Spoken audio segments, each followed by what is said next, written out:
ಮಾಡ್ತಾರೆ. ನಾವು ರೈತರ ಜೊತೆ ತುಂಬ ಒಡನಾಟ ಇಟ್ಕೊಂಡು ಕೆಲಸ ಮಾಡ್ತಾ ಇರುವಂಥವನು. ನನ್ನ ಹೆಸರು ಡಾಕ್ಟ್ರು ಸಂಜಯ್ ಅಂತ. ನಾನು ಬುರ್ಜಿನರೊಪ್ಪ ಗ್ರಾಮ, ಐಮಂಗಳ ಹೋಬಳಿ, ಹಿರಿಯೂರು ತಾಲೂಕಿನವನು. ಅದು ಚಿತ್ರದುರ್ಗಕ್ಕೆ 18 ಕಿಲೋಮೀಟ್ರಲ್ಲಿ ಇದೆ. ಮೊದಲು ನಾನು 18 ವರ್ಷ ಯೂನಿವರ್ಸಿಟಿಯಲ್ಲಿ ಕೆಲಸ ಮಾಡಿದೆ.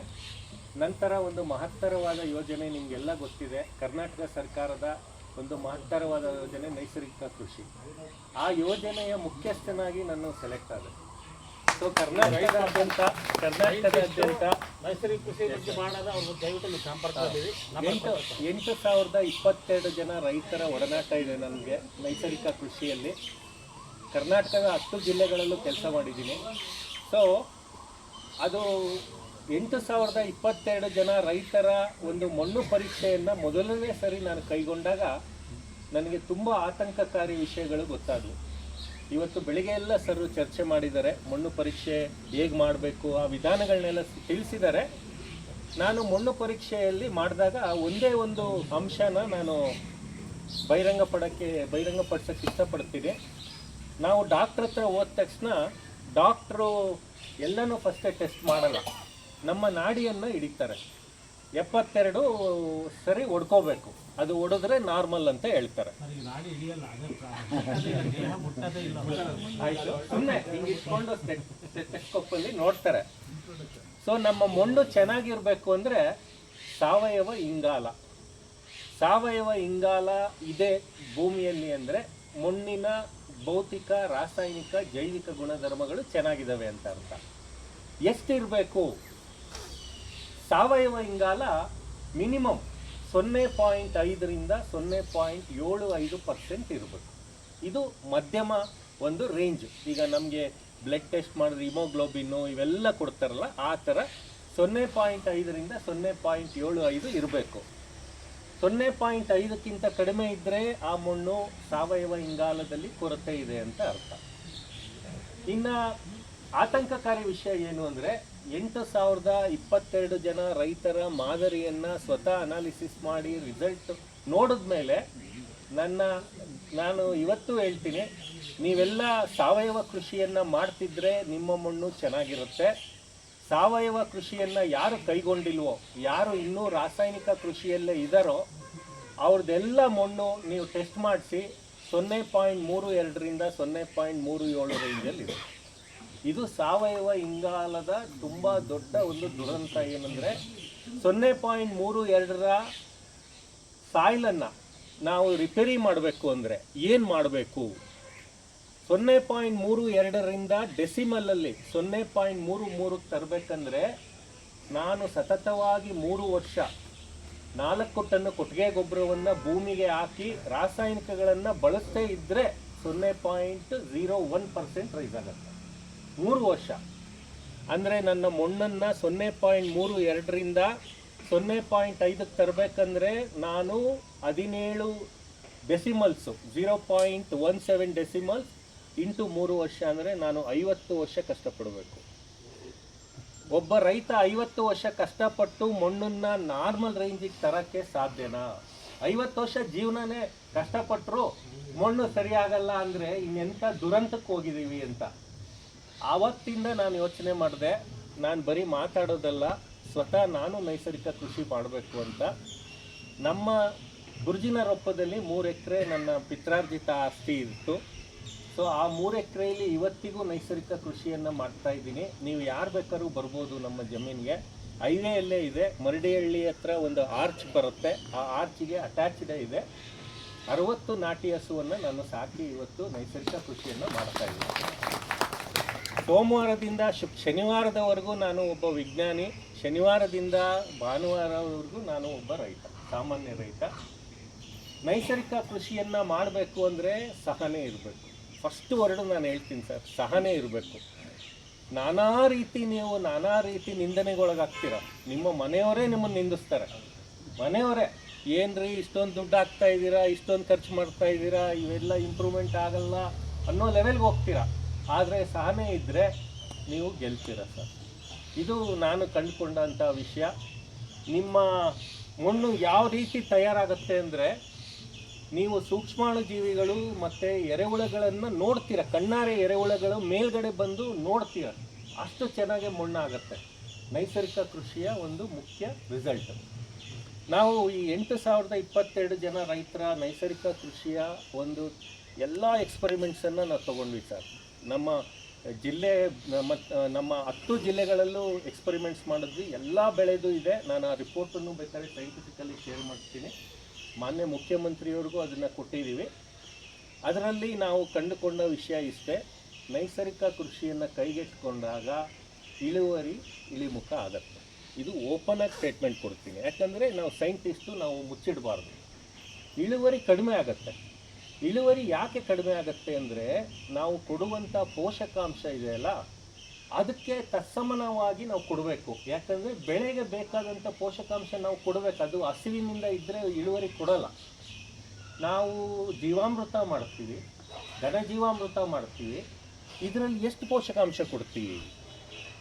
ಹಾಗಾಗಿ ಮೊದಲನೇ ವರ್ಷ ಯಾರು ಕೈಗೆತ್ಕೊಳ್ತಾರೋ ಅವರಿಗೆ ನಾನು ಹೇಳುವಂಥ ಮಾಹಿತಿ ಇಷ್ಟೇ: ನಾವು ರಾಸಾಯನಿಕ ಮತ್ತು ಈಗಿನ ಏನು ಇಂಟಿಗ್ರೇಟೆಡ್ ನ್ಯೂಟ್ರಿಯೆಂಟ್ ಮ್ಯಾನೇಜ್ಮೆಂಟ್ ಮಾಡ್ತಾ ಇದ್ದಾರೋ ಅಷ್ಟು ಪೋಷಕಾಂಶನ ನೀವು ನೈಸರ್ಗಿಕ ಕೃಷಿಯಲ್ಲಿ ಕೊಟ್ಟಿದ್ದೇ ಆದರೆ ನೀವು ರಿಸಲ್ಟನ್ನು ಮೊದಲನೇ ವರ್ಷದಿಂದ ನೋಡ್ತೀರ. ಆದರೆ ನಾವು ಅಷ್ಟೊಂದು ಪೋಷಕಾಂಶ ಕೊಡಬೇಕಂದ್ರೆ ನಮ್ಮ ಭೂಮಿಯನ್ನು ನಾವು ತಯಾರು ಮಾಡಬೇಕು. ನಮ್ಮ ಭೂಮಿ ಯಾವ ರೀತಿ ತಯಾರಾಗಬೇಕು ಅಂದರೆ, ನಾವು ಮಣ್ಣಿನಲ್ಲಿ ನಡೆದಾಡಿದ್ರೆ ನಮ್ಮ ಕಾಡಿನಲ್ಲಿ ಹೇಗೆ ನಮ್ಗೆ ಅನುಭವ ಆಗುತ್ತೆ. ಕಾಡಿನಲ್ಲಿ ನಾವು ನಡೆದಾಡಿದ್ರೆ ಮಣ್ಣು ನಮಗೆ ಸಾಫ್ಟ್ ಕುಷನ್ ಥರ ಇರುತ್ತೆ. ನಮ್ಮ ಸ್ವಂತ ಜಮೀನೇ, ನಾವು ನೂರಾರು ವರ್ಷದಿಂದ ನಮ್ಮ ಜಮೀನಲ್ಲಿ ಕೃಷಿಯನ್ನು ಮಾಡಿ ನಾವು ಮಣ್ಣನ್ನು ನಡೆದಾಡಿದ್ರೆ ಇವತ್ತು ಚುಚ್ಚುವಂಥ ಪರಿಸ್ಥಿತಿ ಬಂದಿದೆ. ಯಾಕೆ? ನಾವು ಸರಿಯಾದ ಪ್ರಮಾಣದಲ್ಲಿ ನಮ್ಮ ಬೆಳೆ ಉಳಿಕೆಗಳನ್ನ ಸೇರಿಸ್ತಾ ಇಲ್ಲ. ದ್ವಿದಳ ಧಾನ್ಯಗಳನ್ನು ಭೂಮಿಗೆ ಹಾಕ್ತಾ ಇಲ್ಲ. ನಿಮಗೆ ಗೊತ್ತಿದೆ, ದ್ವಿದಳ ಧಾನ್ಯಗಳು ನಮಗೆ ದೇವರು ಕೊಟ್ಟಂಥ ವರ. ಹೆಸರು, ಉದ್ದು, ಅಲಸಂದೆ, ತೊಗರಿ, ಸೋಯಾಬೀನು, ಅದೇ ಥರ ಇವತ್ತು ವೆಲ್ವೆಟ್ ಬೀನು ಎಷ್ಟು ಒಳ್ಳೆ ಒಂದು ದ್ವಿದಳ ಧಾನ್ಯ ಅಂದರೆ, ನೀವು ಮಲ್ಚಿಂಗು ಮಾಡ್ಕೋಬೋದು, ಭೂಮಿಯ ಫಲವತ್ತತೆಯನ್ನು ಹೆಚ್ಚಿಸ್ಬೋದು. ಇವತ್ತು ವಾತಾವರಣದಲ್ಲಿ ಸರ್ ಕೂಡ ತುಂಬ ಚೆನ್ನಾಗಿ ಹೇಳಿದ್ರು, ಪೋಷಕಾಂಶಗಳು ನಮಗೆ ದೇವರು ದೈವದತ್ತವಾಗಿ ಕೊಟ್ಟಿದ್ದಾರೆ. ನಾವು ಏನನ್ನು ಕೊಂಡ್ಕೋಬೇಕಾಗಿಲ್ಲ. ಸಾರಜನಕ ಲಭ್ಯ ಇದೆ, ರಂಜಕ ಲಭ್ಯ ಇದೆ, ಪೊಟ್ಯಾಶ್ ಲಭ್ಯ ಇದೆ, ಜೊತೆಯಲ್ಲಿ ಆಕ್ಸಿಜನ್ನು. ಆದರೆ ಕೋವಿಡ್ ಟೈಮಲ್ಲಿ ದುಡ್ಡು ಕೊಟ್ವಿ, ಆಕ್ಸಿಜನ್ಗೂ ದುಡ್ಡು ಕೊಟ್ವಿ. ಈ ಸಾರಜನಕನ ನಾವು ಸರಿಯಾಗಿ ಟ್ಯಾಪ್ ಮಾಡ್ತಾ ಇಲ್ಲ. ಎಷ್ಟಿದೆ ವಾತಾವರಣದಲ್ಲಿ? 78% ಸಾರಜನಕ ಇದೆ. ಇದನ್ನು ನಾವು ಸರಿಯಾಗಿ ಯೂಸೇ ಮಾಡ್ತಾ ಇಲ್ಲ. ಯಾಕೆ ಅಂದರೆ ನಾವು ದ್ವಿದಳ ಧಾನ್ಯಗಳನ್ನ ಮರ್ತೇ ಬಿಟ್ಟಿದ್ದೀವಿ. ಏಕಬೆಳೆ ಪದ್ಧತಿಯಲ್ಲಿ ನಾವು ಬೆಳೀತಾ ನಮ್ಮ ದ್ವಿದಳ ಧಾನ್ಯಗಳನ್ನ ನೆಗ್ಲೆಕ್ಟ್ ಮಾಡಿದ್ವಿ.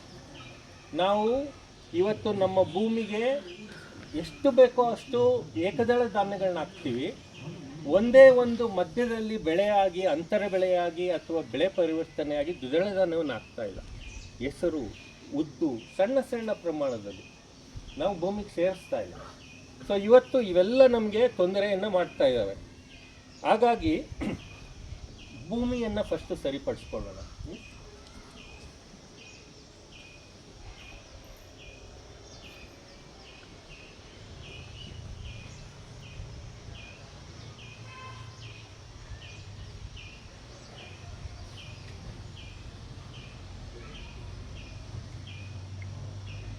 ನೀವು ಹೆಸರನ್ನು ಹಾಕಿ 3 ತಿಂಗಳು ಭೂಮಿಯನ್ನು ಹಾಗೇ ಬಿಟ್ಟರೆ ಎಷ್ಟು ಸಾರಜನಕ ಸೇರುತ್ತೆ?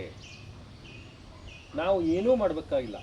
ಹೆಸರು ಬೆಳೆಯನ್ನು ಹಾಕಿ ನಾವು ಬೆಳೆಯನ್ನು ಬೆಳೆಯೋದಕ್ಕೆ ಬಿಟ್ಟರೆ ಬೇರುಗಳಲ್ಲಿ ಸಾರಜನಕ ಸ್ಥಿರೀಕರಣ ಆಗಿ 30ರಿಂದ 40 kg ಸಾರಜನಕ ಭೂಮಿಗೆ ಅದೇ ಸೇರಿಸುತ್ತೆ. ನಾವು ಬೇರೆ ಗೊಬ್ಬರ ಹಾಕ್ಬೇಕಾಗಿಲ್ಲ, ಬರೀ ಹೆಸರು ಹಾಕ್ಬೇಕಷ್ಟೆ. ಹೆಸರು ಬಿತ್ತನೆ ಮಾಡೋಕ್ಕೆ ಎಷ್ಟು ಖರ್ಚಾಗುತ್ತೆ? ಉರುಳಿ 3 ತಿಂಗಳು ಬೆಳೆ, ಎಲ್ಲನೂ ಶಾರ್ಟ್ ಡ್ಯೂರೇಷನ್ನು ಎಲ್ಲನೂ ಹಾಕ್ಬೋದು ಸರ್. ಉರುಳಿ, ಹೆಸರು, ಅಲಸಂದೆ ಇವೆಲ್ಲ ಹಾಕೋದ್ರಿಂದ 30ರಿಂದ 40 kg ಸಾರಜನಕ ಭೂಮಿಯಲ್ಲಿ ತಾನೇ ವಾತಾವರಣದಿಂದ ಫಿಕ್ಸ್ ಆಗುತ್ತೆ. ನಾವು ವಾತಾವರಣದಲ್ಲಿರುವ ಸಾರಜನಕನ ಈಗ ನಾವು ಯೂಸೇ ಮಾಡ್ಕೊಳ್ತಿಲ್ಲ. ನಾವು ಬರೀ ಎಕ್ಸ್ಟರ್ನಲ್ ಸೋರ್ಸಿಂದ ಸಪ್ಲೈ ಮಾಡ್ತಾ ಇದ್ದೀವಿ. ಸೊ ನಮಗೆ ಇನ್ನೂ ಒಂದು, ನಾನು ಕಳೆ ನಿರ್ವಹಣೆಯಲ್ಲಿ ಸಾಕಷ್ಟು ಕೆಲಸ ಮಾಡಿದೆ, 12 ವರ್ಷ ಕಳೆ ನಿರ್ವಹಣೆಯಲ್ಲಿ ಕೆಲಸ ಮಾಡಿದೆ.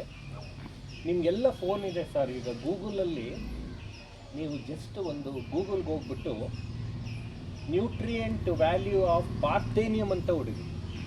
ಪಾರ್ಥೇನಿಯಂ, ಯಾರು ಅದನ್ನು ಕಸ ಅಂತ ಬಿಸಾಕ್ತೀವಿ, ಅದು ಯಾರಿಗೂ ಬೇಕಾಗಿಲ್ಲ ಅಂತ ಬಿಸಾಕ್ತೀವಿ. ಜಸ್ಟ್ ನೀವು ಗೂಗಲಲ್ಲಿ ಹೋಗ್ಬಿಟ್ಟು ನ್ಯೂಟ್ರಿಯೆಂಟ್ ವ್ಯಾಲ್ಯೂ ಆಫ್ ಪಾರ್ಥೇನಿಯಂ ಅಂತ ಹೊಡಿರಿ. ಎಷ್ಟಿದೆ? ಸಾರಜನಕ 2 to 2.5% ಇದೆ, ರಂಜಕ 0.5 to 1% ಇದೆ, ಪೊಟ್ಯಾಶ್ 0.5 to 0.6% ಇದೆ. ಅದೇ ಥರ ಈ ನೀರಿನಲ್ಲಿ ಬಿಟ್ಟಿರುತ್ತೆ, ಏನು ಈ ಐಪೋಮಿಯಾ ಅಂತ ಹೇಳ್ತೀವಿ, ಅಂದರೆ ಗಣೇಶ ಕಡ್ಡಿ ಅಂತ ನೀರಿನಲ್ಲಿ ಬಿಟ್ಟಿರುತ್ತೆ, ಕೊಳವೆ ಥರ ನೇರಳೆ ಕಲರ್ ಹೂವು ಬಿಡುತ್ತೆ, ಐಪೋಮಿಯಾ ಅಂತ. ನೀವು ಬೇಕಾದ್ರೆ ಆಮೇಲೆ ಗೂಗಲಲ್ಲಿ ಸರ್ಚ್ ಮಾಡಿ ಸರ್. ಆಪ್ನಲ್ಲಿ ಬರುತ್ತೆ, ಉದ್ದಕ್ಕೆ ಬೆಳೆಯುತ್ತೆ, ಎಷ್ಟೊಂದು ಎಲೆಗಳು ಕೊಡುತ್ತೆ, ನೇರಳೆ ಕಲರ್ ಹೂವು ಬಿಡುತ್ತೆ, ಕೊಳವೆ ಥರ ಇರುತ್ತೆ ಸರ್. ಸಾರಜನಕ 2.5 to 3%.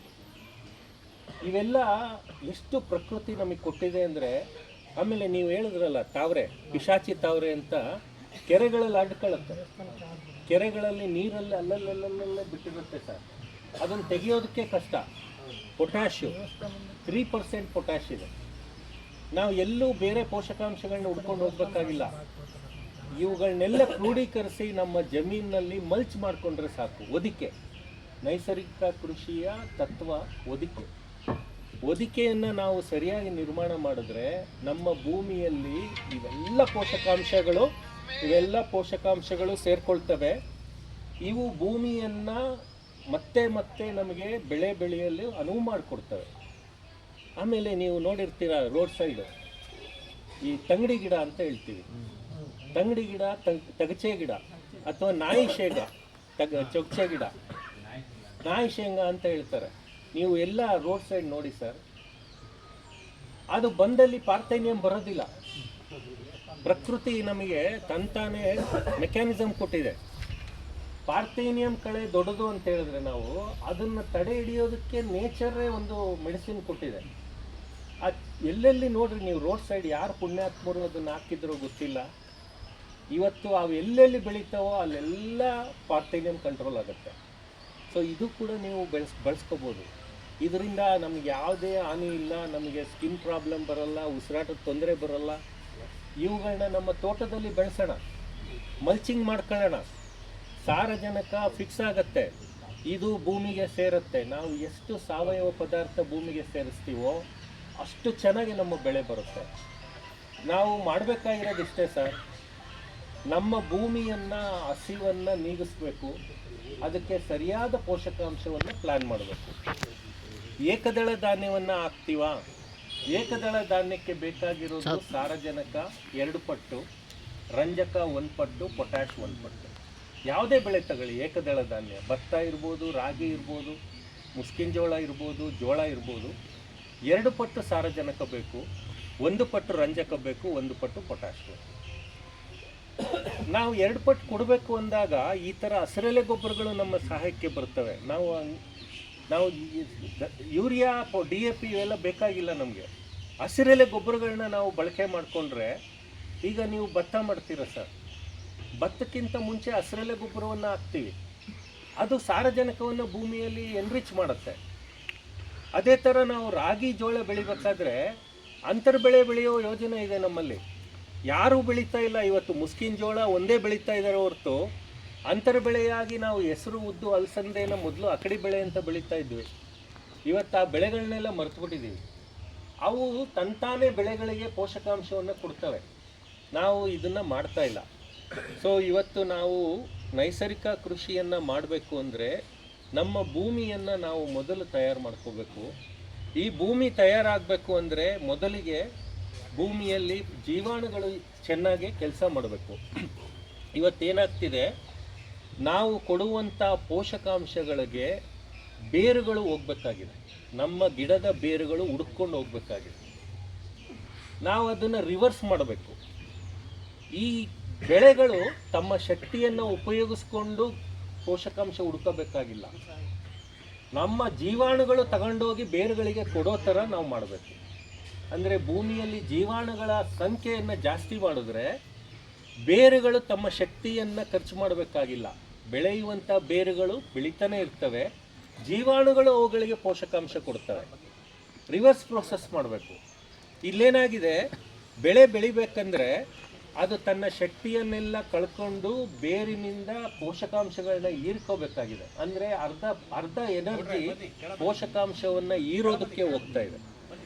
ಸೊ ನಾವು ಜೀವಾಣುಗಳನ್ನ ಚೆನ್ನಾಗಿ ಭೂಮಿಯಲ್ಲಿ ಬೆಳೆಸಿದ್ರೆ ಈ ಜೀವಾಣುಗಳೇ ತಗೊಂಡೋಗಿ ಬೇರಿಗೆ ಕೊಟ್ಟಾಗ ಅರ್ಧ ಶಕ್ತಿ ಉಳಿತು.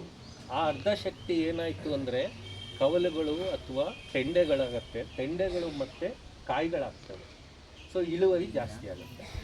ಸೊ ಜೀವಾಣುಗಳ ಸಂಖ್ಯೆ ಜಾಸ್ತಿ ಮಾಡಬೇಕು. ಈಗ ಬೆಳಿಗ್ಗೆ ನಾನು ಮಾತಾಡ್ತಾ ಇದ್ದಾಗ ಅಡಿಕೆ ಸಿಪ್ಪೆ ಬಗ್ಗೆ ಮಾತಾಡ್ತಾ ಬಂದೆ ಸರ್. ಅಡಿಕೆ ಸಿಪ್ಪೆಯನ್ನು ಇದುವರೆಗೂ ನಾವು ಸದ್ಬಳಕೆ ಮಾಡಲೇ ಇಲ್ಲ. ನೀವು ಮಾಡಿರ್ಬೋದು. ರೋಡ್ ಸೈಡು ಬರ್ನ್ ಮಾಡ್ತಾರೆ, ಅದನ್ನ ಸುಟ್ಟಾಕ್ತಾರೆ. ಒಂದೇ ಒಂದು ಹೆದರಿಕೆ, ಅದರಿಂದ ಫಂಗಸ್ ಅಟ್ಯಾಕ್ ಆಗುತ್ತೆ, ಇಲ್ಲ ಒಂದು ಅಣಬೆ ರೋಗ ಬರುತ್ತೆ ಅಂತ. ಸರ್, ಅಡಿಕೆ ಸಿಪ್ಪೆಯಲ್ಲಿ ಸಾಕಷ್ಟು ಪೋಷಕಾಂಶಗಳಿದೆ. ಪೊಟ್ಯಾಶ್, ಯಾವುದು ಸಿಪ್ಪೆ ಇರುತ್ತಲ್ಲ ಆ ಸಿಪ್ಪೆಯಲ್ಲಿ ಪೊಟ್ಯಾಶ್ ಇರುತ್ತೆ. ಕಡಲೆಕಾಯಿ ಸಿಪ್ಪೆ, ಅಡಿಕೆ ಸಿಪ್ಪೆ, ಇವುಗಳನ್ನೆಲ್ಲ ನಾವು ಬಳಕೆ ಮಾಡ್ಕೊಂಡ್ರೆ ನಾವು ಭೂಮಿಗೆ ಪೊಟ್ಯಾಶ್ ಕೊಡಬೇಕಾಗಿಲ್ಲ. ನೀವು ಯಾವುದು ಬೆಳೆ, ಅಡಿಕೆ ಬೆಳೆ ಅಥವಾ ಯಾವುದಾದ್ರೂ ಒಂದು ಬಹುವಾರ್ಷಿಕ ಬೆಳೆಯನ್ನು ಹಾಕಿದಾಗ ಆ ಅಡಿಕೆ ಸಿಪ್ಪೆಯನ್ನು ನೀವು ಬೇರುಗಳಿಗೆ ಹಾಕಿ ಅದು ಅಲ್ಲಿ ಕೊಳೆಯಲು ಬಿಡ್ರಿ, ಅದರಿಂದ ಯಾವುದೇ ಅಣಬೆ ರೋಗ ಬರೋಲ್ಲ, ಸಿಪ್ಪೆಯಿಂದ ಯಾವ ಕೊಳೆ ರೋಗನೂ ಬರೋಲ್ಲ. ನೀವು ನಿಮ್ಮಲ್ಲಿ ಜೀವಾಮೃತ ಮಾಡ್ಕೊಳ್ತಾನೆ ಇರ್ತೀರ ನಿಯಮಿತವಾಗಿ. ಜೀವಾಮೃತದಲ್ಲಿ ಕೋಟ್ಯಾಂತರ ಸೂಕ್ಷ್ಮಾಣುಜೀವಿಗಳಿದ್ದಾವೆ. ಎಂತೆಂಥ ಜೀವಿಗಳಿದ್ದಾವೆ ಅಂದರೆ ನೈಟ್ರೋಸೋಬ್ಯಾಕ್ಟರು, ನೈಟ್ರೋಸೋಮಾನಸ್ಸು, ಮತ್ತು ಪೆನ್ಸಿಲಿಯಮ್ಮು, ಫಂಗಸ್ಸು, ಇವೆಲ್ಲನೂ ಇದ್ದಾವೆ. ಇವೆಲ್ಲ ಏನು ಮಾಡ್ತವೆ, ಅಡಿಕೆ ಸಿಪ್ಪೆಯನ್ನು ಕೊಳಿಸ್ತವೆ. ನೀವು ಹಾಕಿದ ಅಡಿಕೆ ಸಿಪ್ಪೆ ಅಲ್ಲೇ ಉಳಿಯಲ್ಲ. ನಿಮ್ಮಲ್ಲಿ ಯಥೇಚ್ಛವಾಗಿ ಅಡಿಕೆ ಸಿಪ್ಪೆ ಸಿಗುತ್ತೆ. ಆ ಅಡಿಕೆ ಸಿಪ್ಪೆನ ಭೂಮಿಗೆ ಹಾಕ್ಕೊಳ್ಳಿ, ನಿಮ್ಮ ಬೆಳೆಗಳಿಗೆ ಹಾಕ್ಕೊಳ್ಳಿ. ಆ ಬೆಳೆಗಳಿಗೆ ನೀವು ಜೀವಾಮೃತವನ್ನು ನಿಯಮಿತವಾಗಿ ಕೊಡಿ. ನೀವು ಹಾಕಿದಂಥ ಅಡಿಕೆ ಸಿಪ್ಪೆ 5-6 ಸರಿ ಜೀವಾಮೃತ ಹಾಕ್ತಿದ್ದಂಗೆ ಮೆತ್ತಗಾಗೋಗುತ್ತೆ. ಸೊ ಪೋಷಕಾಂಶನೂ ಸಿಕ್ತು, ಕಳೆನೂ ಬರಲಿಲ್ಲ, ಜೊತೆಯಲ್ಲಿ ನೀರನ್ನು ಹಿಡಿದಿಡುವ ಶಕ್ತಿಯನ್ನು ಜಾಸ್ತಿ ಮಾಡುತ್ತೆ. ಈ ಬೇಸಿಗೆ ಸಮಯದಲ್ಲಿ ನೀವು ನಿಮ್ಮ ಅಡಿಕೆಯ ಬೇರುಗಳಿಗೆ ಸುತ್ತ ಅಡಿಕೆ ಸಿಪ್ಪೆಯನ್ನು ಹಾಕಿದ್ರೆ ನೀರು ಆವಿಯಾಗೋದು ಕಡಿಮೆ ಆಗುತ್ತೆ. ನೀವು ಜಾಸ್ತಿ ನೀರನ್ನು ಕೊಡಬೇಕಾಗಿಲ್ಲ. ಸೊ ಅಡಿಕೆ ಸಿಪ್ಪೆಯಿಂದ ನಮಗೆ ನೀರು ಆವಿಯಾಗೋದು ಕಡಿಮೆ ಆಯಿತು. ಅಡಿಕೆ ಸಿಪ್ಪೆನೂ ಕೊಳೆಯೋಕ್ಕೆ ಶುರು ಆಗುತ್ತೆ. ಸಾಕಷ್ಟು ಜೀವಾಣುಗಳನ್ನು ನೀವು ಜೀವಾಮೃತದ ಮೂಲಕ ಕೊಡ್ತಾ ಇದ್ದೀರಾ. ಹಾಗಾಗಿ ಪೋಷಕಾಂಶನೂ ನಿಮಗೆ ಸಿಗ್ತಾನೆ ಇರುತ್ತೆ. ಡ್ರಿಪ್ಪಲ್ಲಿ ನೀರು ಹೋಗ್ತಾ ಇರುತ್ತೆ, ಎಲ್ಲ ಕರಗೋಗುತ್ತೆ. ಸೊ ನಾವು ಪೋಷಕಾಂಶ ನಿರ್ವಹಣೆಯನ್ನು ನಾವು ಕರೆಕ್ಟಾಗಿ ಮಾಡಿದ್ದೆ ಆದರೆ ಮಣ್ಣು ಯಾವತ್ತೂ ಹಸಿವಿನಿಂದ ಕೊರಗಲ್ಲ.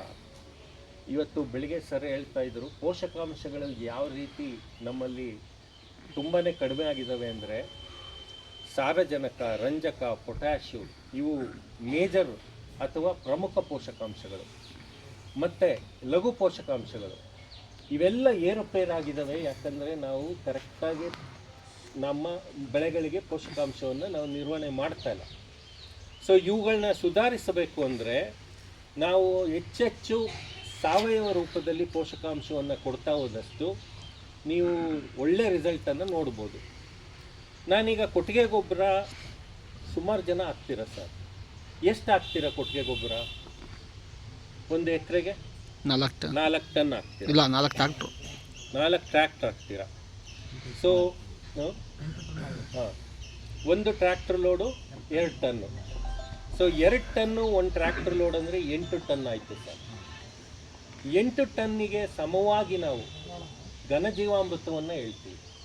ನೈಸರ್ಗಿಕ ಕೃಷಿಯನ್ನು ಯಾರು ಮಾಡ್ತಾ ಇದ್ದೀರೋ 1 ಎಕರೆಗೆ ಎಷ್ಟು ಹೇಳ್ತೀವಿ ಘನಜೀವಾಮೃತ? 400 kg ಹೇಳ್ತೀವಿ ಸರ್. 400 kg. ನೀವು ಯೋಚನೆ ಮಾಡಿ, 8 ಟನ್ನು ಸಗಣಿ ಇವತ್ತು 400 kgಗೆ ನಾವು ರಿಡ್ಯೂಸ್ ಮಾಡ್ಬೋದು ಅಂದರೆ ಇದಕ್ಕಿಂತ ಒಳ್ಳೆ ತಾಂತ್ರಿಕತೆ ಇನ್ನೇನು ಬೇಕು ಸರ್? 8000 kg, 8 ಟನ್ ಅಂದರೆ 8000 kgಯಷ್ಟು ಸಗಣಿಯನ್ನು ನಾವು 400 kgಗೆ ತಗೊಬರ್ಬೋದು.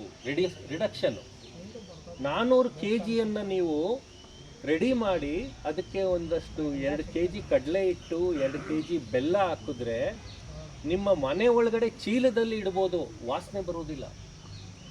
400 kg ಘನಜೀವಾಮೃತವನ್ನು ತಯಾರು ಮಾಡಿ ನಾವು ನಮ್ಮ ಮನೆಯೊಳಗೆ ಇಟ್ಕೋಬೋದು.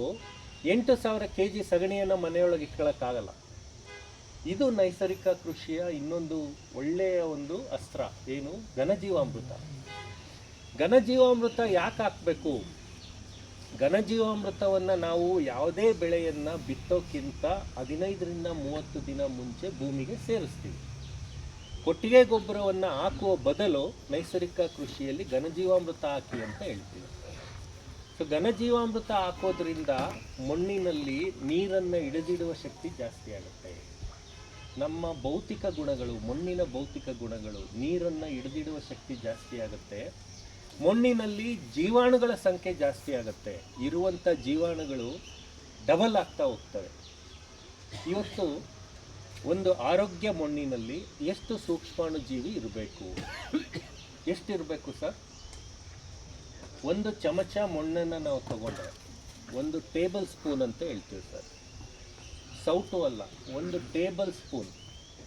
1 ಟೇಬಲ್ ಸ್ಪೂನ್ ಮಣ್ಣನ್ನು ತಗೊಂಡ್ರೆ ಎಷ್ಟು ಸೂಕ್ಷ್ಮಾಣು ಜೀವಿ ಇರಬೇಕು ಅಂತ ವಿಶ್ಲೇಷಣೆ ಮಾಡಿದ್ರೆ ಇವತ್ತು ಪ್ರಪಂಚದ ಜನಸಂಖ್ಯೆ ಇದೆಯಲ್ಲ ಅಷ್ಟು ಸೂಕ್ಷ್ಮಾಣು ಜೀವಿ ಇರಬೇಕಂತೆ. 1 ಟೇಬಲ್ ಸ್ಪೂನಲ್ಲಿ 840 ಕೋಟಿ ಜೀವಾಣು ಇರಬೇಕು. 840 ಕೋಟಿ ಜೀವಾಣು ನಮ್ಮ ಭೂಮಿಯಲ್ಲಿ ಇದೆಯಾ? ಅಷ್ಟು ನಾವು ಮಾಡೋದಂಕ ನಾವು ಪ್ರಯತ್ನ ಪಡಬೇಕು. ನಿಯಮಿತವಾಗಿ ನಾವು ಜೀವಾಮೃತ, ಘನಜೀವಾಮೃತವನ್ನು ಭೂಮಿಗೆ ಸೇರಿಸ್ತಾ ಇದ್ದರೆ ಎಷ್ಟು ಸರ್ ಖರ್ಚು ಎಷ್ಟು ಬರುತ್ತೆ? 400 kg ಸಗಣಿಗೆ ಎಷ್ಟು ಖರ್ಚು ಬರುತ್ತೆ? 400 kg ಸಗಣಿ, 2 kg ಬೆಲ್ಲ, 2 kg ಕಡಲೆ ಹಿಟ್ಟು. ಇಷ್ಟನ್ನು ನಾವು ಬೆಳೆ ಹಾಕೋದಕ್ಕಿಂತ ಮುಂಚೆ ರೆಡಿ ಮಾಡಿಕೊಂಡು 400 kg ಸಗಣಿ ಸರ್, 2 kg ಬೆಲ್ಲ, 2 kg ಕಡಲೆ ಹಿಟ್ಟು. ಕಡಲೆ ಹಿಟ್ಟು ಯಾಕೆ ಹೇಳ್ತೀವಿ ಅಂದರೆ ಜೀವಾಣುಗಳಿಗೆ ಪ್ರೋಟೀನ್ ಬೇಕಾಗತ್ತೆ. ಆ ಪ್ರೋಟೀನನ್ನು ಕಡಲೆ ಇಟ್ಕೊಳ್ಳುತ್ತೆ. ಇವತ್ತು ಇನ್ನೂ ಒಂದು ಹೆಜ್ಜೆ ಮುಂದೆ ಹೋಗೋಣ. ಸೋಯಾಬೀನ್ ಹಿಟ್ಟಿದೆ ನಮ್ಮ ಹತ್ರ, ಸೋಯಾ ಅವರೆ. ನಮ್ಮ ಕಡಲೆ ಹಿಟ್ಟಿಗಿಂತ ಜಾಸ್ತಿ ಪ್ರೋಟೀನ್ ಹೊಂದಿದೆ, 44% ಪ್ರೋಟೀನ್ ಇದೆ. ಯಾಕೆ ನಾವು ಸೋಯಾಬೀನ್ ಹಿಟ್ಟನ್ನು ಯೂಸ್ ಮಾಡಬಾರ್ದು? Main purpose protein. 2 kg soybean ಹಿಟ್ಟು ಹಾಕಿ ಸರ್, ಕಡಲೆ ಹಿಟ್ಟಿನ ಬದಲು. ಬೆಲ್ಲ, ಸೂಕ್ಷ್ಮಾಣು ಜೀವಿಗಳಿಗೆ ಶಕ್ತಿ ಬೇಕು ಕೆಲಸ ಮಾಡೋದಕ್ಕೆ. ಆ ಶಕ್ತಿಯನ್ನು ನಾವು ಬೆಲ್ಲದ ರೂಪದಲ್ಲಿ ಕೊಡ್ತಾ ಇದ್ದೀವಿ. ಸೊ ಇಷ್ಟು ಮಾಡಿ ನಮ್ಮ ಭೂಮಿಗೆ ಎರಚೋದ್ರಿಂದ ನಾವು ಭೂಮಿಯಲ್ಲಿ ಕೋಟ್ಯಾಂತರ ಸೂಕ್ಷ್ಮಾಣು ಜೀವಿಗಳನ್ನು ಮತ್ತೆ ನಾವು ಬೆಳವಣಿಗೆ ಮಾಡ್ತಾ ಇದ್ದೀವಿ. ಇದರ ಬೆಲೆ ನೀವು ಯೋಚನೆ ಮಾಡಿದ್ರೆ ಕೇವಲ 400 ರೂಪಾಯಿ ಒಳಗಡೆ ಇದು ಕೆಲಸ ಆಗುತ್ತೆ. 400 ರೂಪಾಯಿ. 400 kg ಸಗಣಿ ಅಂದರೆ ನೀವು ಇವತ್ತಿನ ಲೆಕ್ಕದಲ್ಲಿ ಒಂದು ಟನ್ಗೆ ಎಷ್ಟು ಸರ್? 1 ಟನ್ಗೆ ಸಗಣಿ ಎಷ್ಟು ಕೊಡ್ತೀವಿ ನಾವು? 3,000 ರೂಪಾಯಿ. ಸೊ 400 ರೂಪಾಯಿಗೆ 400 kg, ಸಾರಿ, 400 kgಗೆ ಒಂದು 1,000 ರೂಪಾಯಿ ಲೆಕ್ಕ ಹಿಡಿಯೋಣ ಸರ್. ಕಡಲೆ ಹಿಟ್ಟು ಬೆಲ್ಲ 50, 100 ರೂಪಾಯಿ ಅಂತ ಇಟ್ಕೊಳ್ಳೋಣ ಸರ್. ಎಲ್ಲ ಸೇರಿ 1,200ರಿಂದ 1,300 ರೂಪಾಯಲ್ಲಿ ಕೆಲಸ ಆಗುತ್ತೆ. ಇದು ನಮ್ಮ 1 ಎಕರೆಗೆ ಕೆಲಸಕ್ಕೆ ಬರುತ್ತೆ. 1 ಎಕರೆಗೆ ಇದನ್ನು ನಾವು ಬೆಳೆಯನ್ನು ಹಾಕೋದಕ್ಕಿಂತ ಮುಂಚೆ 15ರಿಂದ 30 ದಿನದಲ್ಲಿ ಭೂಮಿಗೆ ಹಾಕ್ಬೋದು. ಇದರಿಂದ ಮಣ್ಣಿನ ಭೌತಿಕ ಗುಣ ಸುಧಾರಿಸುತ್ತೆ, ಜೈವಿಕ ಗುಣ ಸುಧಾರಿಸುತ್ತೆ. 2 ಗುಣಗಳು ಸುಧಾರಿಸುತ್ತೆ. ಮತ್ತು ನಿಯಮಿತವಾಗಿ ಜೀವಾಮೃತವನ್ನು ನೀವು ಹಾಕಲೇಬೇಕಾಗತ್ತೆ. ಜೀವಾಮೃತ ತಯಾರು ಮಾಡೋಕ್ಕೆ ನಿಮಗೆ ಗೊತ್ತಿದೆ, 1 ಎಕರೆ ಬೇಕು ಅಂದರೆ 200 ಲೀಟ್ರ್ ನೀರು ಬೇಕು. 200 ಲೀಟ್ರ್ ನೀರು, 200 ಲೀಟ್ರ್ ನೀರಿಗೆ 10 kg ಸಗಣಿ, 10 kg ಸಗಣಿ, 10 ಲೀಟ್ರ್ ಗಂಜಲ, 2 kg ಬೆಲ್ಲ, 2 kg ಸೋಯಾಬೀನ್ ಹಿಟ್ಟು, 1 ಇಡೀ ಜಮೀನಿನ ಮಣ್ಣು. ಇಷ್ಟು ಹಾಕಿದ್ರೆ ನಮ್ಮ ಜೀವಾಮೃತ ತಯಾರಾಗುತ್ತೆ ಸರ್. 200 ಲೀಟ್ರು ಜೀವಾಮೃತವನ್ನು 1 ಎಕರೆಗೆ ಹಾಕ್ತೀವಿ. ಸೊ ಜೀವಾಮೃತವನ್ನು ಹಾಕೋದ್ರಿಂದ ನಮ್ಮ ಭೂಮಿಯಲ್ಲಿ ಕೋಟ್ಯಾಂತರ ಸೂಕ್ಷ್ಮಾಣುಜೀವಿಗಳು ಮಲ್ಟಿಪ್ಲೈ ಆಗ್ತಾ ಹೋಗ್ತವೆ. ನೀವು ತಯಾರು ಮಾಡಿದ 5ನೇ ದಿನದಿಂದ 11ನೇ ದಿನದ ಒಳಗಡೆ ಆಗ್ತದೆ. ಜೀವಾಮೃತದ ಸಂಖ್ಯೆ ಕೋಟ್ಯಾಂತರ ಜೀವಾಣುಗಳು 5ನೇ ದಿನದಿಂದ ಜಾಸ್ತಿ ಆಗ್ತಾ 11ನೇ ದಿನಕ್ಕೆ ಇಳಿಮುಖ ಆಗ್ತವೆ. ಸೊ 5ರಿಂದ 11ನೇ ದಿನದಲ್ಲಿ ನಾವು ಈ ಜೀವಾಮೃತವನ್ನು ಭೂಮಿಗೆ ಸೇರಿಸ್ಬೇಕಾಗತ್ತೆ. ಇಲ್ಲಿ ಯಾಕೆ ನಾಟಿ ಹಸು ಅಥವಾ ದೇಸಿ ಹಸುವನ್ನು ತಗೊಬಂದ್ವಿ ಅಂತ, HF ಜೆರ್ಸಿ ಹಸುವಿನ ಸಗಣಿಯನ್ನು ನಾವು ಎಲ್ಲ ತಳಿಗಳ ಜೊತೆಯಲ್ಲೂ ಕಂಪೇರ್ ಮಾಡಿದ್ವಿ. ಎಲ್ಲ ಗೋಶಾಲೆಗಳಿಗೂ ಹೋಗಿ ಅಲ್ಲಿನ ಸಗಣಿ ಗಂಜಲವನ್ನು ತಗೊಂಡು HF ಜೆರ್ಸಿಯ ಹಸುವಿನ ಸಗಣಿ ಜೊತೆ ಕಂಪೇರ್ ಮಾಡಿ ರಿಸಲ್ಟ್ ಬಂದಿದ್ದೇನು ಅಂದರೆ, ದೇಸಿ ಹಸು ಆದ ಮಲ್ನಾಡ್ ಗಿಡ್ಡ ಇರ್ಬೋದು, ಅಮೃತ್ ಮಹಲ್ ಇರ್ಬೋದು, ಅಥವಾ ಗಿರ್ ಹಸು ಇರ್ಬೋದು, ಹಳ್ಳಿಕರ್ ಇರ್ಬೋದು, ಇವುಗಳ ಸೂಕ್ಷ್ಮಾಣುಜೀವಿಗಳ ಸಂಖ್ಯೆ HF ಜೆರ್ಸಿಗಿಂತ ಜಾಸ್ತಿ ಇರುತ್ತೆ. ಇದನ್ನು ನಾವು ಅದಕ್ಕೆ ಹೇಳೋದು 10 kg ಸಗಣಿ ಸಾಕು ಅಂತ. ಸೊ ಇದರಲ್ಲಿ ಸೂಕ್ಷ್ಮಾಣುಜೀವಿಗಳು ಜಾಸ್ತಿ ಇರುತ್ತೆ. ಆಮೇಲೆ ಇದನ್ನು ಸ್ವಲ್ಪ ಸೂಕ್ಷ್ಮವಾಗಿ ಗಮನಿಸಿದ್ರೆ ಸಗಣಿಯ ಒಂದು ಬಾಹ್ಯ ರೂಪ ಕೂಡ ನೀವು ನೋಡ್ಬೋದು. HF ಜೆರ್ಸಿ ಸಗಣಿಗೂ ನಮ್ಮ ದೇಸಿ ಹಸುಗಳ ಸಗಣಿಗೂ ವ್ಯತ್ಯಾಸ ಇದೆ. ಏನು ವ್ಯತ್ಯಾಸ ಇದೆ? ನೀವು ಸಗಣಿಯ ಒಂದು ರೂಪವನ್ನು ನೋಡಿದ್ರೆ HF ಜೆರ್ಸಿ ಹಸುವಿನ ಸಗಣಿ ನೀರಾಗಿರುತ್ತೆ, ಕೆಸರಿದ್ದಂಗಿರುತ್ತೆ. ದೇಸಿ ಹಸುವಿನ ಸಗಣಿ ಘನರೂಪದಲ್ಲಿರುತ್ತೆ, ಸ್ವಲ್ಪ ಸಾಲಿಡ್ ಆಗಿರುತ್ತೆ, ಎತ್ಕೋಬಾರ್ದು. ಮತ್ತು ವಾಸನೆ ವಿಚಾರದಲ್ಲಿ ನೀವು HF ಜೆರ್ಸಿ ಸಗಣಿಯ ಹಸುವಿನ ಸಗಣಿಯನ್ನು 1 ದಿನ ಕ್ಲೀನ್ ಮಾಡಿಲ್ಲ ಅಂದರೆ 2ನೇ ದಿನಕ್ಕಾಗಲೇ ವಾಸನೆ ಬರೋಕ್ಕೆ ಶುರುವಾಗುತ್ತೆ. ಇದು ಸ್ವಲ್ಪ ಕಡಿಮೆ ವಾಸನೆ ಕೊಡುತ್ತೆ, ಅಂದರೆ ಇದರಲ್ಲಿ ಅಷ್ಟೊಂದು ಕೆಟ್ಟ ವಾಸನೆ ಬರೋದಿಲ್ಲ. ಈಗ HF ಜೆರ್ಸಿಗಿಂತ ಅದಕ್ಕೆ ನಾವು ವಿಭಿನ್ನವಾಗಿ ಈ ದೇಸಿ ಹಸುವನ್ನು ಬಳಸಿ ಅಂತ ಹೇಳ್ತಾ ಇದ್ದೀವಿ. ಹಾಲಿನ ವಿಚಾರಕ್ಕೂ ಬರೋಣ ಸರ್. ಇವತ್ತು HF ಜೆರ್ಸಿ ಹಾಲಿಗಿಂತ ದೇಸಿ ಹಸುವಿನ ಹಾಲು ಕುಡೀರಿ ಅಂತ ಹೇಳ್ತಾ ಇದ್ದಾರೆ. ಯಾಕೆ? ನೀವು ಇವತ್ತಿನ ಒಂದು ಸಮಾಜದಲ್ಲಿ ನೋಡಿದ್ರೆ ಎಲ್ಲೋ ಒಂದತ್ರ ಬಂಧುಗಳು, ಅಣ್ಣ ತಮ್ಮಂದರು, ಅಕ್ಕ ತಂಗಿಯರು ಪ್ರೀತಿ ವಿಶ್ವಾಸ ಎಲ್ಲೋ ಒಂದಷ್ಟು ಕಡಿಮೆ ಆಗಿದೆ ಅನಿಸ್ತಾ ಇದೆ. ಜಾಸ್ತಿ ಆಗಿದೆ ಅನ್ಸುತ್ತಾ? ನಮಗೆ ಒಂದು ಫೀಲಿಂಗ್ ಏನು ಅಂದರೆ, ಒಂದು 20-25 ವರ್ಷದಿಂದ ಮನೆಗೆ ಯಾರು ನೆಂಟರು ಬರ್ತಾರೆ ಅಂದರೆ ದೊಡ್ಡ ಸಂಭ್ರಮ ಇರ್ತಿತ್ತು. ಒಂದು ವಾರದ ಮುಂಚೆನೇ ಬನ್ನಿ ಅಂತ ಕರಿತಾ ಇದ್ವಿ. ಅದೇ ಇವತ್ತು ಯಾರಾದರೂ ನಿಮ್ಮ ಮನೆಗೆ ಬರ್ತಾರೆ ಅಂದರೆ ನಾವು ಕಾರಣ ಹುಡುಕ್ತಾ ಹೋಗ್ತೀವಿ.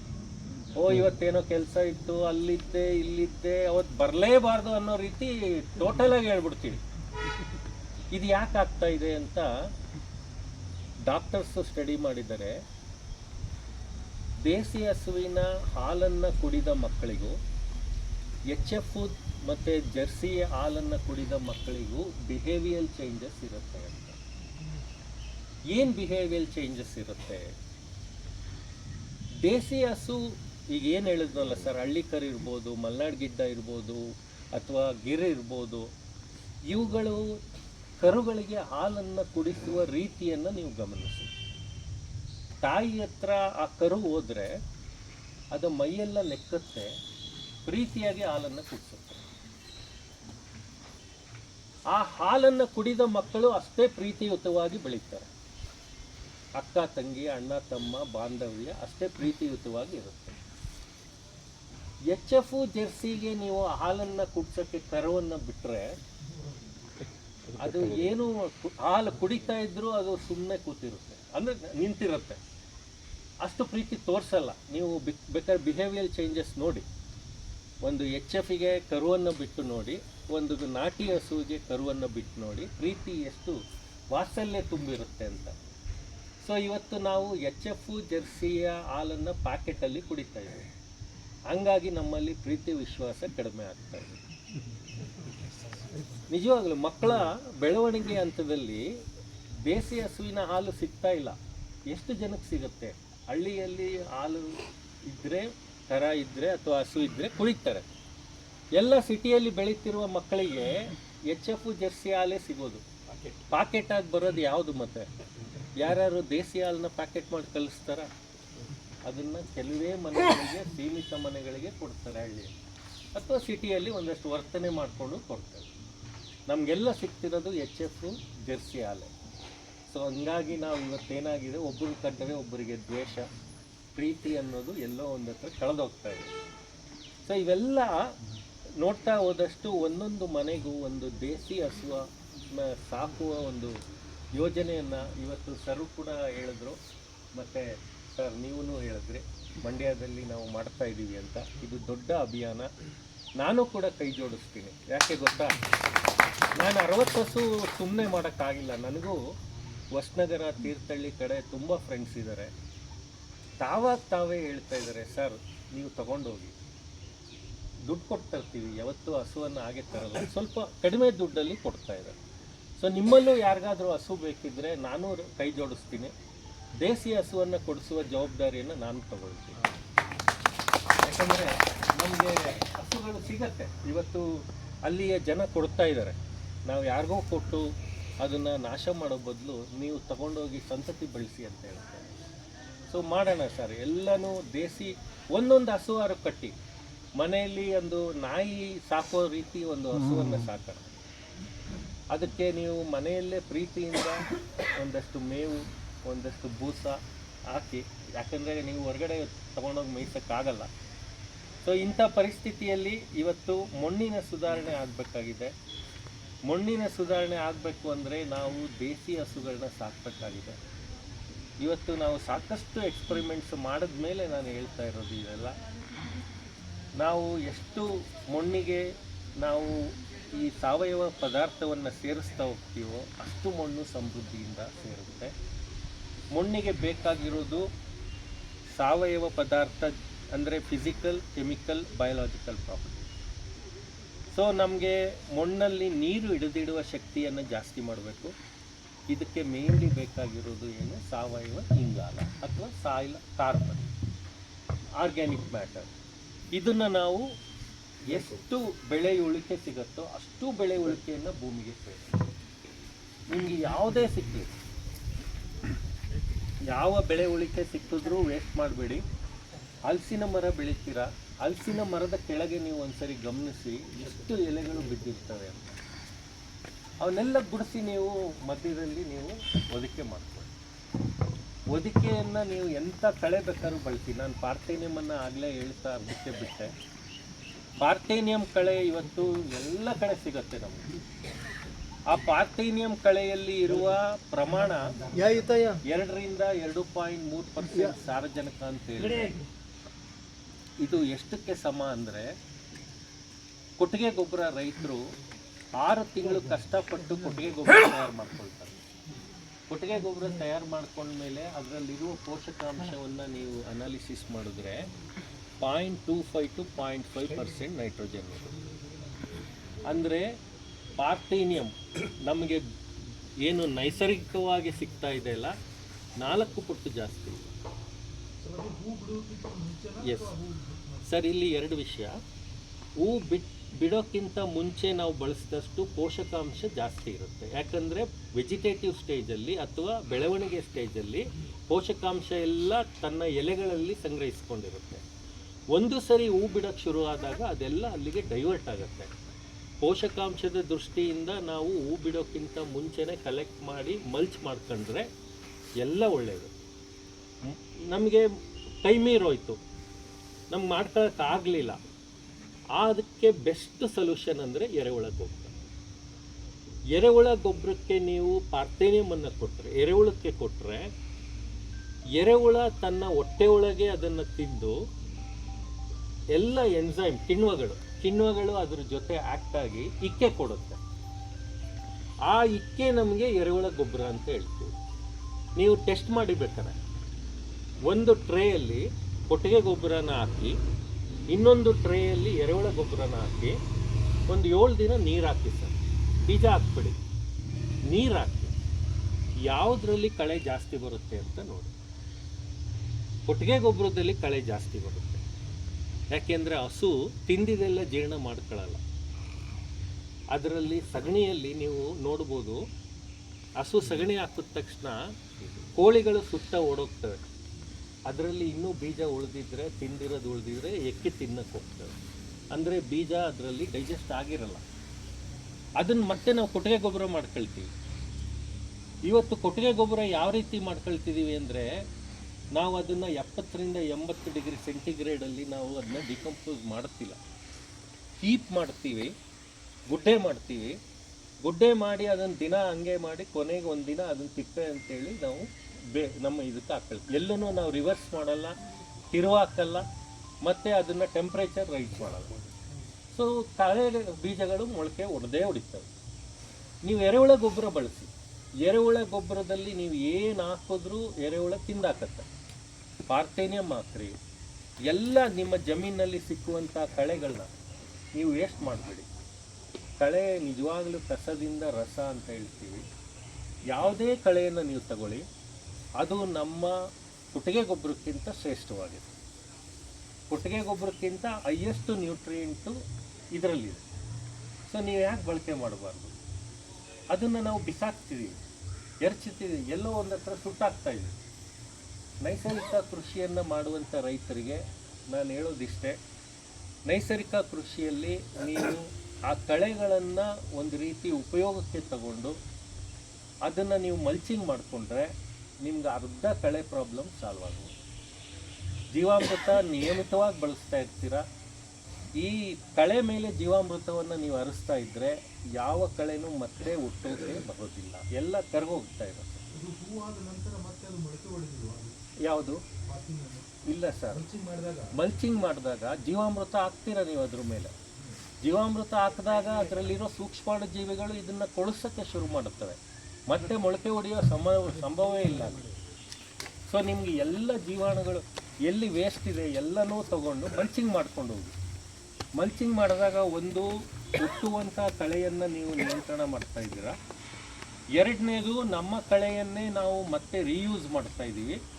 ಭೂಮಿಗೆ 4 ಪಟ್ಟು ಹೆಚ್ಚಿಗೆ ಪೋಷಕಾಂಶವನ್ನು ಕೊಡ್ತಾ ಇದ್ದೀವಿ. ನೈಸರ್ಗಿಕ ಕೃಷಿ ಸಕ್ಸಸ್ ಆಗಬೇಕು ಅಂದರೆ ನಾವು ಪೋಷಕಾಂಶವನ್ನು ನಿರ್ವಹಣೆ ಮಾಡುವ ವಿಧಾನ ತುಂಬ ಮುಖ್ಯ. ಬರೀ ಜೀವಾಮೃತ, ಘನಜೀವಾಮೃತದಿಂದ ನೈಸರ್ಗಿಕ ಕೃಷಿ ಸಕ್ಸಸ್ ಆಗೋಕ್ಕೆ ಸಾಧ್ಯ ಇಲ್ಲ.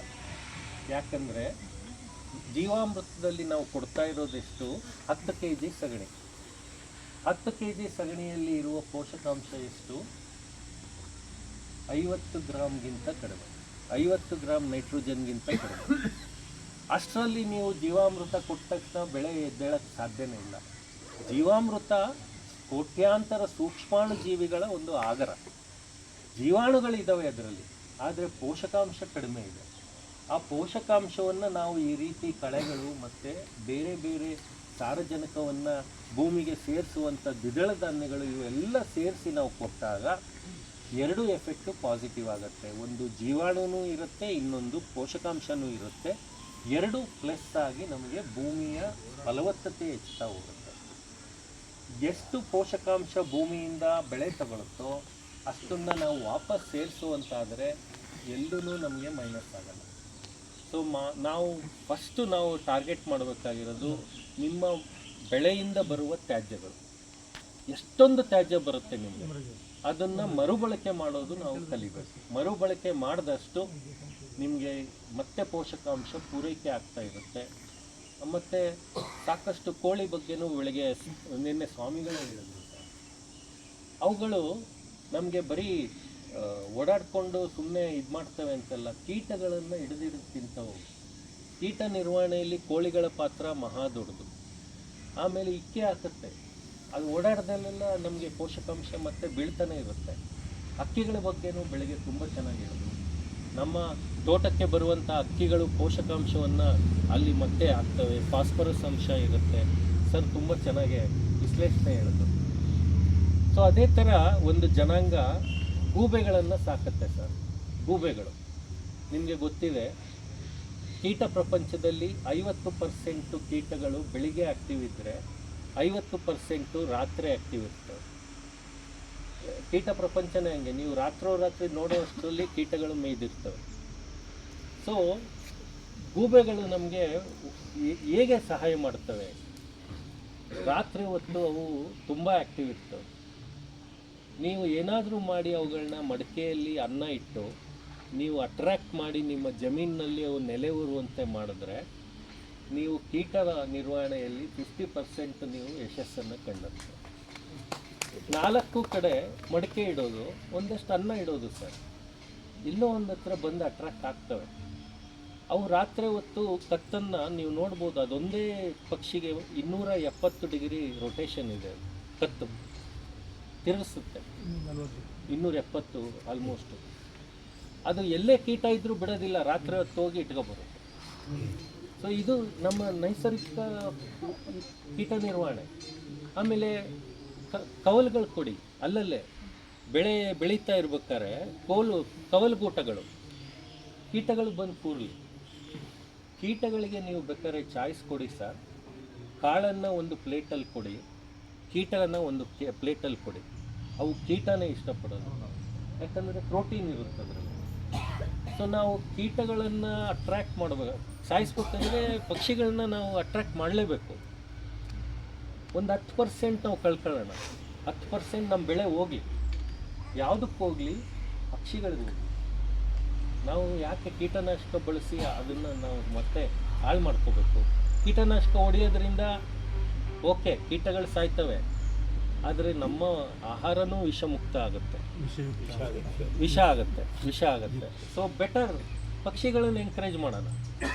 ಪಕ್ಷಿಗಳು ಬಂದು ಕೂತಾಗ ಕೀಟಗಳನ್ನು ಹುಡುಕಿ ತಿಂತವೆ. ಆಮೇಲೆ ಇವತ್ತು ಬೆಳಗ್ಗೆನೂ ಚೆನ್ನಾಗಿ ಹೇಳಿದ್ರು, ಅದು ಹಳದಿ ಕಲರು ಬೆಳೆಗಳನ್ನ ಬೆಳೀರಿ. ಚೆಂಡು ಹೂವು ಪ್ರಕೃತಿ ದತ್ತವಾಗಿ ಕೊಟ್ಟಂಥ ಒಂದು ವರ ಅನ್ಕೋಬೇಕು. ಕೀಟ ನಿರ್ವಹಣೆಯಲ್ಲಿ ಸಹಾಯಕಾರಿ. ಜಂತುಳ, ನೆಮೆಟೋಡ್, ಸಾಯಿಲ್ ನೆಮೆಟೋಡ್. ಭೂಮಿಯಲ್ಲಿ ನಿಮಗೆ ನೆಮೆಟೋಡ್ ಪ್ರಾಬ್ಲಮ್ ಇದೆ ಅಂದರೆ ಚೆಂಡು ಹೂವಿನ ಸಸಿಗಳನ್ನು ನೀವು ಜಮೀನಲ್ಲಿ ಹಾಕಿದ್ರೆ ನೆಮೆಟೋಡ್ ಪ್ರಾಬ್ಲಮ್ ಸಾಲ್ವ್ ಆಗುತ್ತೆ. ಕಳೆ ನಿರ್ವಹಣೆಯಲ್ಲಿ ಸಹಕಾರಿ. ಪಾರ್ಥೇನಿಯಂ ಕಳೆಯನ್ನು ತಡೆ ಹಿಡಿಯೋದಕ್ಕೆ ಚೆಂಡು ಹೂವು ತುಂಬ ಯಶಸ್ಸನ್ನು ಕೊಡುತ್ತೆ. ಎಷ್ಟು ಕಡೆ ನೀವು ನೋಡಿದ್ರು ಚೆಂಡು ಹೂವನ್ನು ನಾವು ಬೆಳೆಯೋದ್ರಿಂದ ಕೀಟ ನಿರ್ವಹಣೆ, ರೋಗ ನಿರ್ವಹಣೆ ಜೊತೆಯಲ್ಲಿ ಒಂಚೂರು ಆಯುಧ ಪೂಜೆ ಟೈಮ್ಗೋ ಅಥವಾ ಯಾವುದಾದ್ರೂ ಒಂದು ಹಬ್ಬದ ಟೈಮ್ಗೆ ಚೆಂಡು ಹೂ ಬಂತು ಅಂದರೆ ಒಂದಷ್ಟು ಸಹಾಯ, ಹಣನೂ ಬರುತ್ತೆ ಅದರಿಂದ. ತೋಟನೂ ನೋಡೋಕ್ಕೆ ಚೆನ್ನಾಗಿರುತ್ತೆ. ಹಾಗಾಗಿ ಈ ರೀತಿಯ ತತ್ವಗಳನ್ನು ನಾವು ಬಳಸ್ಕೊಂಡು ನೈಸರ್ಗಿಕ ಕೃಷಿಯನ್ನು ಕೈಗೆತ್ಕೊಂಡ್ರೆ ನಮ್ಮ ಭೂಮಿ ನಿಜವಾಗ್ಲೂ ಚೆನ್ನಾಗಾಗುತ್ತೆ. ನಾನು ಪೂರ್ವ ನಿಯೋಜಿತ ತರಲಿಲ್ಲ ಸರ್. ಬಾಳೆಗೊನೆ ಇವತ್ತು ನಮ್ಮ ಜಮೀನಲ್ಲಿ ತುಂಬ ಚೆನ್ನಾಗಿ ಬಿಡ್ತಾ ಇದೆ. ನಾನು ಯಾವುದೇ ಪೋಷಕಾಂಶ ನಿರ್ವಹಣೆ ಮಾಡ್ತಾ ಇಲ್ಲ, ನೈಸರ್ಗಿಕ ಕೃಷಿಯಲ್ಲೇ ಬೆಳೀತಾ ಇದ್ದೀನಿ. ನೀವು ಯಾವತ್ತಾದರೂ ಆ ಕಡೆ ಬಂದರೆ ಸಂಡೇ ನಾನು ಅಲ್ಲಿರ್ತೀನಿ. ನೀವು ಬಂದು ನನ್ನ ಪ್ಲಾಟಲ್ಲಿ ವಿಸಿಟ್ ಮಾಡಿ ನನಗೂ ಒಂದಷ್ಟು ಮಾರ್ಗದರ್ಶನ ಕೊಡಿ. ಯಾಕಂದರೆ ಕಲಿಯೋದು ಸಾಕಷ್ಟು ವಿಚಾರ ಇದೆ. ಆಮೇಲೆ ನಾನು ನೈಸರ್ಗಿಕ ಕೃಷಿಯನ್ನು ಮಾಡ್ತಾ ಸಹನೆ ಬೇಕು ಅಂತ ಹೇಳಿದೆ.